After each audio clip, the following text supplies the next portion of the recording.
boa tarde, tudo bem com vocês? Para alguns vai ser boa noite, para outros boa tarde, mas o mais importante é que você está presente em mais uma aula do JCB, Jornada do Conhecimento Bíblico, Panorama do Antigo Testamento. E vamos dar continuidade no livro dos Salmos, no capítulo 1. Esse capítulo 1 é um capítulo belíssimo, eu vou colocar o seguinte, é o pórtico, né? A porta de entrada de todos os 150 saltérios, tá bom?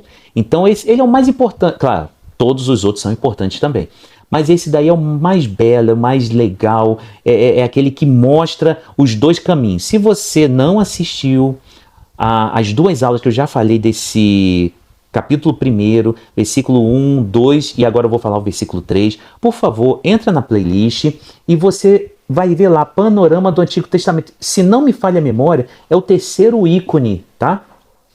Que está escrito lá, Panorama do Antigo Testamento. E aí você procura a aula, tá? Mas se você quiser, assista todas as aulas, fica à vontade. Que tem Gênesis, de Gênesis até agora no livro dos Salmos, ok? E aí, eu gosto de brincar, eu uso essa frase sempre. Você que está me acompanhando, de repente vai falar, de novo, André? Eu gosto porque, como eu já falei, eu sou militar e eu gosto de usar essa frase. E é uma frase muito interessante. É aquela pessoa que chega sem saber o que está acontecendo, do nada, ele clica naquele íconezinho que está ali brilhando ao vivo, em direto, ele vai, clica, aparece e aí você caiu de paraquedas. Não me conhece, não sabe do que vai ser falado, não sabe nada. Então você seja muito bem-vindo. Meu nome é André, eu sou pastor aqui da IBAC, Igreja Batista Amor e Comunhão, em Setúbal, Portugal. Então fique à vontade de nos visitar aqui. Só temos um culto presencial no domingo, às 10h30 da manhã. Se você quiser o endereço, a morada, fique à vontade, me manda no Instagram, no TikTok, na mensagem, no WhatsApp da igreja. Fique à vontade, que aí eu mando lá a localização, o localizador, e você vem nos visitar. Então 10h30 da manhã é o início do culto, com a abertura, tudo bonitinho.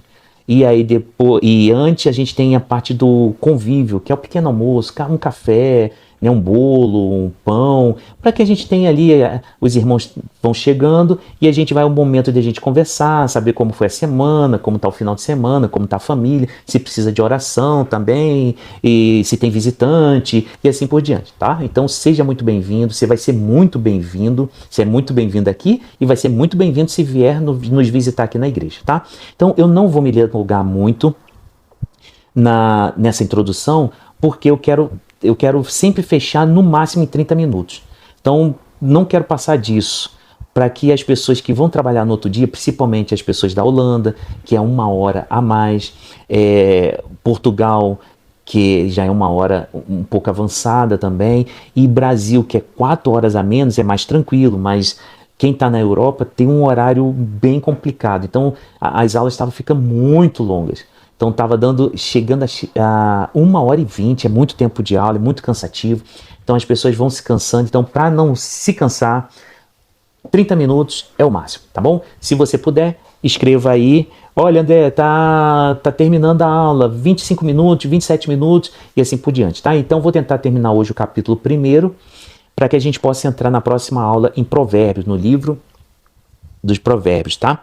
Então vamos lá. Antes de começar, como sempre, vamos fazer uma oração para acalmar nossos ânimos, nossa mente, nosso coração, que é muita atividade durante o dia e aí de repente foram situações que aconteceram que não foi muito favorável, ou situações que de repente tirou a nossa estabilidade, tá? Então vamos acalmar fazendo uma oração ao Senhor. Feche seus olhos. Senhor, muito obrigado por mais esse momento, obrigado por esse momento especial de estarmos aqui aprendendo a Tua Palavra, aprendendo esse Deus tão maravilhoso, tão pessoal, tão íntimo, tão gracioso, tão bondoso e amoroso.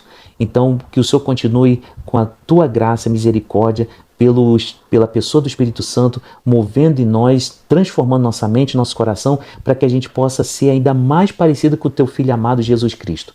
Muito obrigado por tudo, nos ajude nessa aula, em nome de Jesus, amém. Amém. Então, só um resuminho, de repente você caiu de paraquedas, você chegou ali, não está sabendo, então estamos no livro dos Salmos, capítulo 1, eu já falei o versículo 1, versículo 2 e dei início, o start no versículo 3, tá? Mas vou fazer um resumo muito rápido aqui, principalmente do versículo 2. Versículo 1, você entra na aula passada, que eu já falei 2 aulas, né? Uma aula propriamente dita dela, só do versículo 1, e a aula passada foi um resumo dela. Então você entra para você dar uma olhada, tá? E aí no versículo 2, a gente vê o seguinte, que o salmista, ele fala que nós podemos sim buscar a felicidade, é legítimo a busca da felicidade. Aí você fala, não, André, é pecado você ser feliz, é pecado você buscar a felicidade. Calma, calma. Eu tô dando a risada porque tem que ter muita calma nessa hora. Eu tinha um pastor amigo meu lá no Brasil que falava assim, muita calma nessa hora. Então, muita calma nessa hora. Então, segura um pouquinho. Então, nessa situação que eu falei, podemos buscar a felicidade? O que acontece quando a gente fala que é pecado buscar felicidade? É que pensamos em felicidade como o mundo pensa. O mundo pensa em felicidade em quê? Principalmente em dinheiro, não é verdade? Em poder. Quanto mais poder você tem, mais feliz você é, mais bens. Quanto mais bens você tem, quando eu falo bens é celular, telemóvel, casa, apartamento, sei lá, barco, tanta coisa que aparece aí para você ter bens, roupa de marca, de grife. Então tudo isso daí são situações que para a sociedade do mundo isso traz felicidade. Isso é uma busca incessante de felicidade. O nosso meio cristão não deveria ser assim. Olha o verbo, não deveria. Mas está, de repente, não está lendo a palavra de Deus como ela deveria ser, propriamente dita, na riqueza que ela é, no prazer que ela é, na meditação que deveríamos ter com ela. Então as pessoas hoje, no nosso meio cristão, a gente tem buscado muito essa felicidade em coisas terrenas. Então é chamado muitas vezes por muitos teólogos, por muitos pastores, por muitos pregadores, são chamados de teologia da prosperidade, que é você ter bens, você praticamente você conquistar o mundo. E esse não é o objetivo da Bíblia. O ser feliz na Bíblia, tanto no Antigo Testamento como no Novo Testamento, é você buscar principalmente, totalmente, a satisfação em Deus. Ok? Então no versículo 1 a gente falou que como ser feliz? O salmista escreve lá, ser feliz é você evitar andar no caminho dos ímpios, ou andar no conselho dos ímpios, você se detém no caminho dos pecadores e se assenta na roda dos escarnecedores, tá? Então, ele fala assim, evite isso, tá bom? Evita. Aí você vai ser uma pessoa feliz. Por isso que ele coloca, bem-aventurado. Aí no versículo 2, ele já fala assim, olha, para você ser feliz, você tem que fazer algo. Aí você vai falar, o que eu tenho que fazer? Aí está lá no versículo 2. Pelo contrário, né? Pelo contrário de tudo que ele falou no versículo 1. O seu prazer está na lei do Senhor. Na sua lei medita de dia e de noite. Então você vê que você tem que meditar, tem que ter prazer na lei de Deus. Aí eu até resumi, falei, não, no capítulo 119 do livro dos Salmos, você vê lá 8 argumentos, que eu vou fazer um videozinho sobre isso, bem rápido, de no máximo 15 minutos, falando sobre quais são as interpretações para o salmista do Salmo 119, ele fala sobre lei do Senhor. E nessa situação, você vê que a lei do Senhor, resumidamente, é a palavra de Deus, tá bom? Então, a palavra de Deus. Então, você tem que ter prazer nela. E aí eu até falei para você que prazer não é esse prazer sexual, erótico, que tem aí a sociedade fica falando o tempo todo, que a gente vê nas redes sociais. Não é isso. O prazer é satisfação, é você estar satisfeito. Eu até brinquei na semana passada da churrascaria. Você comer muito e estar satisfeito. Você não aguenta nem um cafezinho final, ok? E aí eu também falei do meditar. O meditar eu até utilizei 2 palavras. Tem muitas palavras para a interpretação do meditar no hebraico. As 2 que eu mais gostei foi resmungar, que é reclamar mesmo, é a ideia do reclamar do povo de Israel. Você já viu que a pessoa que reclama, ele reclama o dia todo? Ele fica reclamando o dia todo. Ai, por que tá chovendo? Por que tá sol? Por que o meu carro tá sem combustível? Por que eu ganho pouco? Por que eu tenho as pessoas me perseguem? Por que isso? Por quê? Por quê? Por quê? Por quê? Que coisa chata. Entendeu? A pessoa fica reclamando o tempo todo. Então é aquela mesma ideia do povo andando no deserto, que reclamava de tudo, mesmo Deus abençoando o povo com maná, com cordonice, com água, com a coluna de fogo, com a nuvem para proteger do sol, o povo reclamava. Você lembra disso? Se não lembra, você vê aí na playlist que você vai ver as nossas aulas e você vai dar uma estudada junto comigo e com os outros alunos também, que você vai ver lá eu explicando tudo isso, tá? E aí você vê que tem esse resmungar, reclamar, mas eu até falei, eu fico receoso que às vezes a pessoa pode pensar que reclamar, resmungar, é resmungar da palavra de Deus. Não é isso. É aquela pessoa que fica repetindo o tempo todo, tá bom? Mas tem uma palavra muito mais profunda que é o ruminar. O ruminar é a ideia do boi mesmo, que o boi tem 2 estômagos, então ele come lá a grama, a relva, como falar aqui em Portugal, e ele vai, engole, e depois ele volta aquele bolo alimentar e fica o tempo todo, por muito tempo, né? Não sei quanto tempo, até porque eu não sou biólogo, mas ele fica muito tempo ruminando, ele fica ali saboreando, ele fica degustando aquilo tudo, ele fica ali num momento êxtase, de prazer para ele, tá bom? Então, essa é a ideia do ruminar. Eu gosto mais dessa. Eu acho mais legal essa, eu acho, como falo em Portugal, mais fixe essa. E aí, se você não assistiu, assiste lá a aula passada que você vai ver. E aí, eu falei sobre o versículo 3. O versículo 3, então, o versículo 1, somos felizes evitando situações, que eu já falei. O versículo 2, somos felizes. Aí é o lado positivo, e pelo que a gente faz, meditar na palavra, ter prazer na palavra de Deus, na lei do Senhor. E o versículo 3 é pelo que nós somos, né? Pelo que você é, pelo que eu sou. Como assim, André? Então vamos lá, versículo 3. Ele é como a árvore plantada junto a uma corrente de águas, que no devido tempo dá o seu fruto e cuja folhagem não murcha. Então, eu até falei na aula passada que eu dei início, o ele aqui está fazendo sentido com o versículo 1. Bem-aventurado é aquele, em versões mais antigas vai falar, bem-aventurado é o homem, quem não anda no caminho dos ímpios, e assim vai embora, tá? Então esse ele aqui está ligando com o versículo 1, ok? E aí você vai ver, nós somos, como assim, pelo que eu sou? Você e eu somos uma árvore plantada, e não é plantada muitas vezes assim, de uma forma aleatória, de uma forma tipo o cosmo se reuniu e colocou a gente aqui. Não, foi Deus, ele plantou para, quando fala plantada, é uma palavra profunda, é dando estabilidade. Você já viu uma árvore plantada, aquelas árvores bem antigas? Eu vou trazer para o meu lado, de Manaus, do Amazonas, aquelas árvores bem antigas, com não sei quantos anos, né, que existe de existência, e aí nessas árvores que tem aquele tronco, né, aquele tronco gigantesco, aquelas raízes extremamente profundas, elas estão ali plantadas. Pode vir um vento, pode vir a chuva, pode vir um furacão, elas podem até envergar um pouco, mas elas não caem, tá bom? Então a árvore plantada aqui no hebraico é shatu. Então esse shatu é plantada, é estável, ela é firme, e esse shatu é firme, é plantada, não é por acidente, não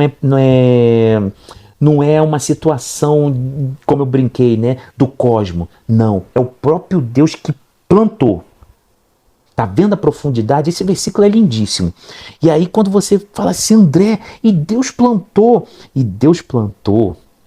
de uma forma tão estratégica. Não, André, como assim estratégica? Como Deus plantou estrategicamente a árvore? Quer dizer, nós, olha aqui, ele é como árvore plantada. O homem, o ser humano, é como árvore plantada junto à corrente de águas. Deus, ele colocou uma estabilidade. Ele colocou a gente plantado, sabe aonde? Próximo das correntes de água. Não foi de uma forma aleatória. Ele colocou propositalmente para nos trazer, sabe o quê? Vida, vida, vida, vida. Você tinha que estar pulando de alegria. Eu só não pulo de alegria para não sair daqui da tela, mas quando eu leio esse versículo, é encher, é aquecer o coração. Você já viu quando a gente aquece? Quando a gente está no frio, a gente coloca aquele tanto de casaco, ou você vai para uma lareira, ou você vai para um aquecedor e você coloca sua mão assim, aí o seu corpo vai aquecendo, até quando você chega e coloca ali, tá numa churrasqueira e você chega e, ai, agora eu tô quentinho. É a mesma coisa que a gente sente no coração quando a gente lê esse versículo. Quer dizer, lê esse capítulo aqui, mas esse versículo aqui, você vê como Deus foi estratégico. Ele não plantou, nem eu, nem você que está me assistindo, num deserto, num lugar seco. Ele plantou junto aos ribeiros de água, em versões mais antigas, e na minha versão tá assim, junto à corrente de águas. Aí você vai lembrar de uma pessoa que falou no Novo Testamento, falou assim, eu sou o rio de águas vivas. Você lembra? Jesus Cristo. Então a gente é plantado, ó, juntinho dele. Olha que coisa bonita. Então a gente vai vendo assim a beleza assim da estratégia, do mover, da criação, do cuidado, da proteção de Deus. É maravilhoso, é maravilhoso. E aí você vê que como a gente é plantado estável, a gente está plantado junto às correntes de águas, aos ribeiros de águas, a gente está lá plantado, a nossa folhagem ela não murcha, ela, como está escrito lá, cuja folhagem não murcha. Por quê? A gente tem vida. E aí eu aprendo de novo com Jesus. A gente tem vida em abundância. Que coisa. Por isso, viu como o panorama, na verdade, eu falo panorama do Antigo Testamento só para você ter uma noção. Na verdade, quando eu vejo um panorama global. O Antigo Testamento se interligando com o Novo Testamento, sendo algo linear, sendo algo que é assim, ó, perfeitamente desenhado por Deus. Não tem como. E aí você vê que ele planta ali para nos dar vitalidade, para nos dar vida, para nos dar vida em abundância, independente das circunstâncias que aconteçam, vamos dizer assim, na nossa vida. Independente. Adversidades, lutas, o nome que você colocar, dificuldades, tudo que for acontecer, as nossas folhas não murcham, elas não ficam mirradas, elas não se abatem e elas, olha que coisa mais linda, quando a folha ela murcha, ela está seca, ela vai e desprende, ela desprende, né, do galho e ela cai no chão. Aqui Deus está falando assim, olha, você, André, você que está me assistindo agora, é como uma árvore plantada junto à corrente de águas, que no devido tempo dá o seu fruto e cuja folhagem não murcha. Quer dizer, você não cai. Você pode passar até dificuldade. Quando eu falo dificuldade, é o vento, é a chuva, é o furacão, seja o nome que for. Pode vir, mas você não cai. É essa que é a beleza da vitalidade de Deus, de ter plantado essa árvore no lugar perfeito, estratégico. Não tem como falar que Deus não é estratégico, ele é extremamente estratégico. E ele colocou lá, eu e você, lá para que a gente esteja enraizado em Cristo Jesus, tá bom? Para que esse rio de águas vivas, que é Jesus Cristo, ele possa, ó, dar vitalidade para a gente. E aí a gente vê o seguinte, uma coisa interessante que as pessoas muitas vezes esquecem, que a árvore ela tem que dar fruto. Ela tem que dar fruto. E aí na própria passagem, no versículo 3, está falando lá, que num devido tempo dá o seu fruto. Então a gente vê que é estabilidade, Deus plantou lá estabilidade, Deus plantou junto à corrente de águas vitalidade, e Deus ele está falando assim, olha, você tem que dar fruto. Você tem que dar fruto. Porque a árvore que não dá fruto, o que está acontecendo? Tem algum problema com ela. Ela tem que dar fruto. E ela vai dar fruto no seu devido tempo. Eu não sei se esse tempo é curto, médio ou longo, mas ele vai dar. E aí a gente vê, eu vou abrir aqui, Eu vou abrir aqui, calma aí, em João, no livro, calma aí, João, capítulo 15,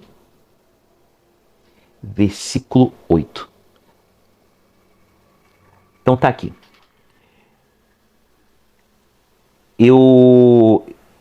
Na verdade, eu vou começar aqui, vou pegar meu tablet aqui.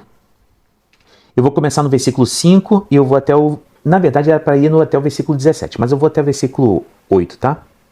Então tá aqui. Eu sou a videira, vocês são os ramos. Quem permanecer em mim e eu nele, esse dá muito fruto, porque sem mim vocês não podem fazer nada. Se alguém não permanecer em mim, será lançado fora, à semelhança do ramo, e secará. E o apanham, lançam no fogo e o queimam. Se permanecer em mim e as minhas palavras permanecerem em vocês, pedirão o que quiserem e lhes será feito. Nisto é glorificado o meu Pai, que vocês deem muito, muito fruto, e assim mostrarão que são os meus discípulos. Tá vendo? Aí depois ele continua. Como o Pai me amou, também eu amei vocês, permaneçam no meu amor. Se vocês guardarem os meus mandamentos, permanecerão no meu amor. E assim ele vai falando para guardar os mandamentos e falando de amor, tá?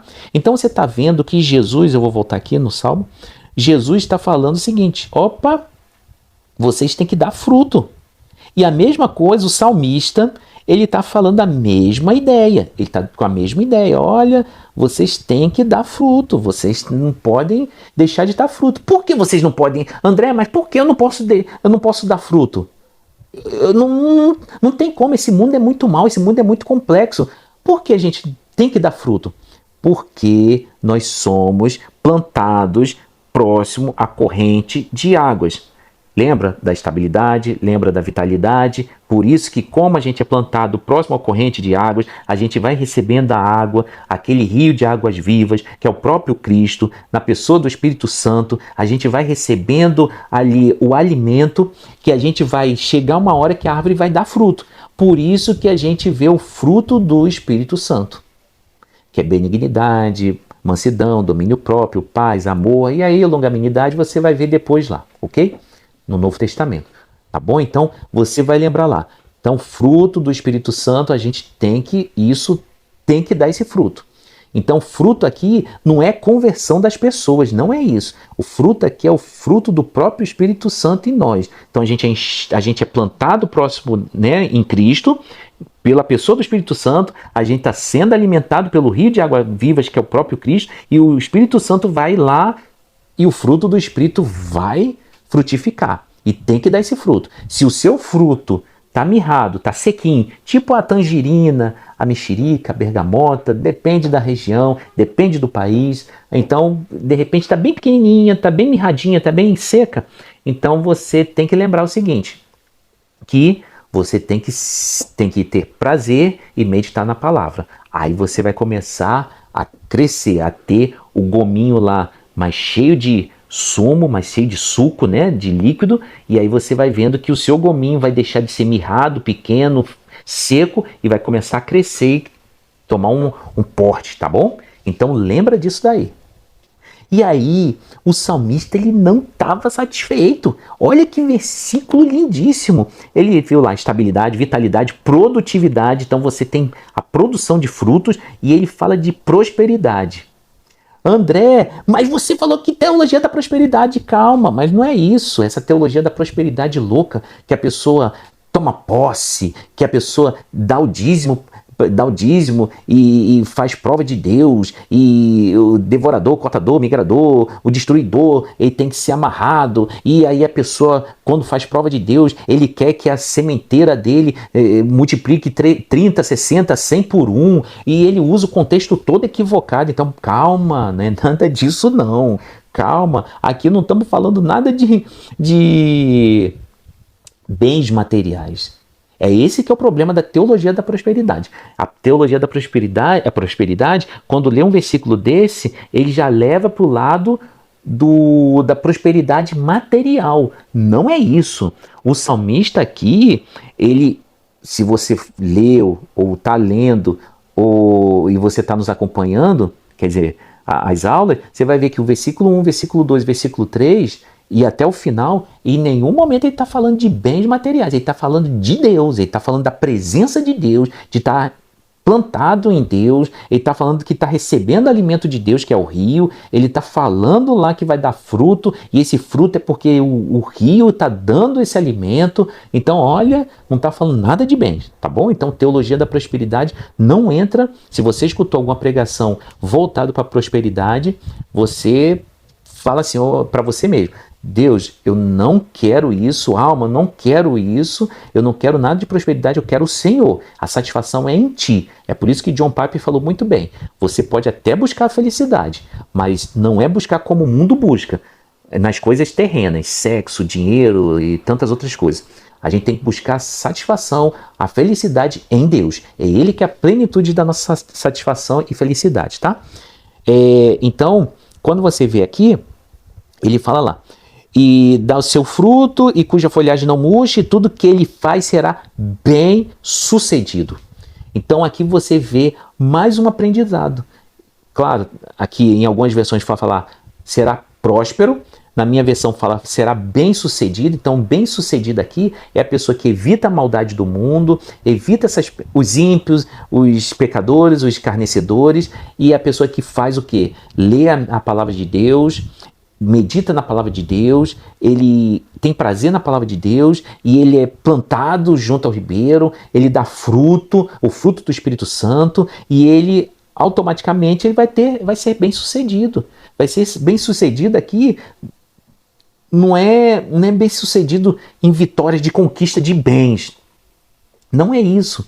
Isso daí é segundo, terceiro, até o último plano. O bem-sucedido aqui é bem-sucedido na presença de Deus. É bem-sucedido intimamente com Deus, de uma forma pessoal com Deus. É uma forma que está ligada com Deus. É aquela que você fala assim: eu estou escutando a voz de Deus, eu estou sentindo aquele calor de Deus. É isso daí, tá bom?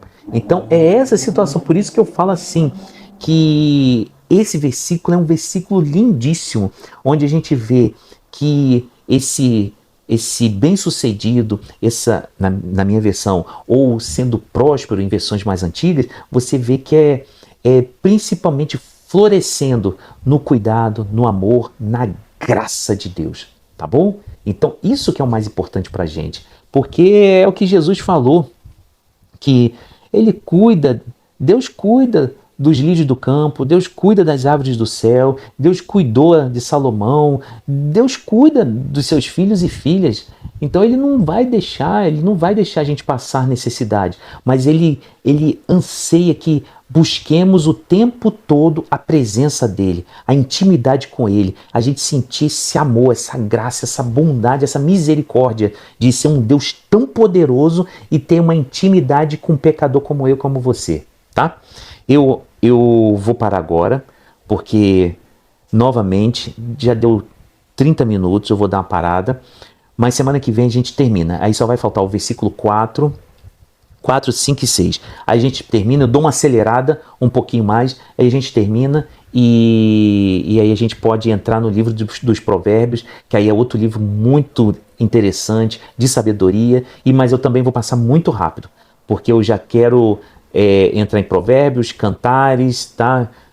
Cântico dos Cânticos, ou Cantares, alguns chamam de Cantares. Então a gente já vai entrar para que a gente já possa passar esses livros poéticos de sabedoria, para que a gente possa já entrar no reino dividido propriamente dito. A gente já falou do reino dividido, tá nas aulas anteriores, mas a gente falar propriamente dito o que aconteceu com Israel, o que aconteceu com Judá, quem são os babilônicos, quem são os assírios, tá? É uma dúvida que aparece muito, então a gente falar com mais propriedade, tá bom? Então até semana que vem, que Deus abençoe.